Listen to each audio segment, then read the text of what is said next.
जब 1947 में हमारे देश के जो भावी कर्णधार रहे, जो वीर रहे, सपूत रहे, जिन्होंने दिन रात एक करके अपने देश को स्वतंत्रता दिलाई, और 1947 में 15 अगस्त 1947 को हमारा देश स्वतंत्र हुआ, अंग्रेजों की गुलामी से आज़ाद हुआ।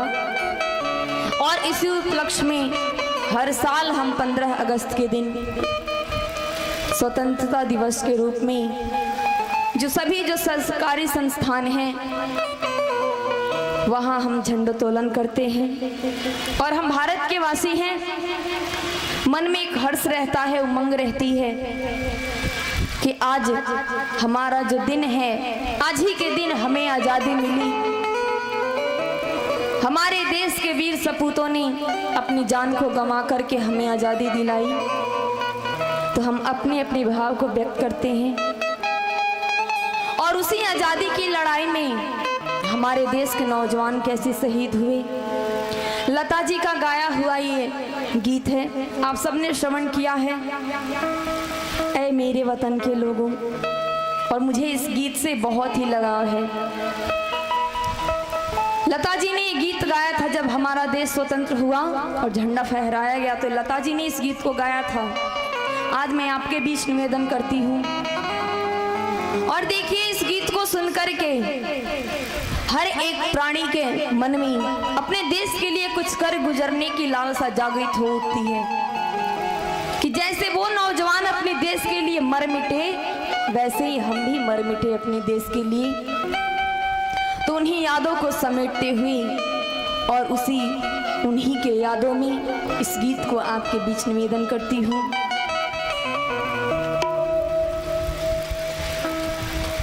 कहते हैं,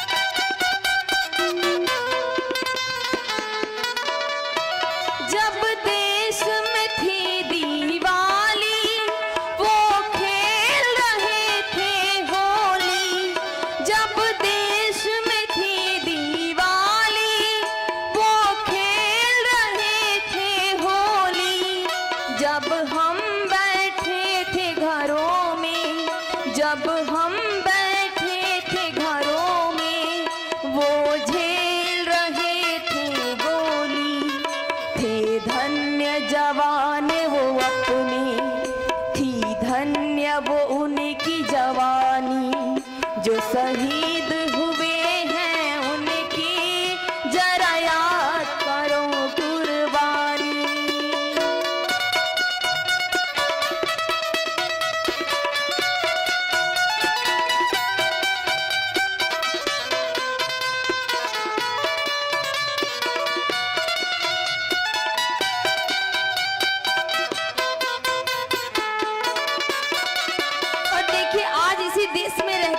भेदभाव करते हैं, हम हिंदू हैं, हम मुसलमान हैं, हम सिख हैं, हम ईसाई हैं, परंतु इस देश को आजाद करने के लिए वहां भेदभाव नहीं किया गया।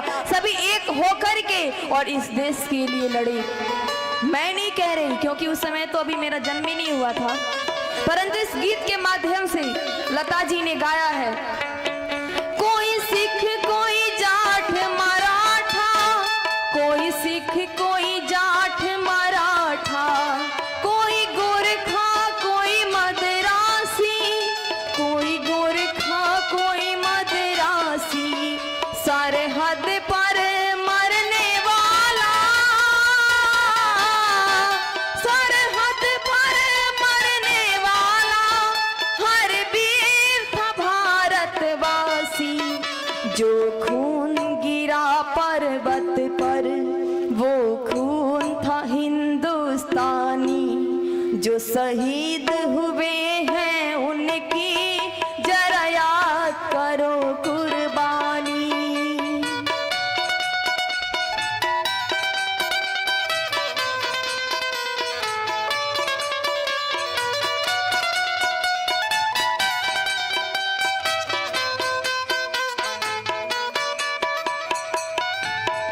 और अंत समय तक अपने देशवासियों को क्या उपदेश दिए, अपने देशवासियों के लिए कुछ कर गुजरने का और उन्हें सही सलामत रहने का है मन में इच्छा लेते हुए वो चले गए इस देश से।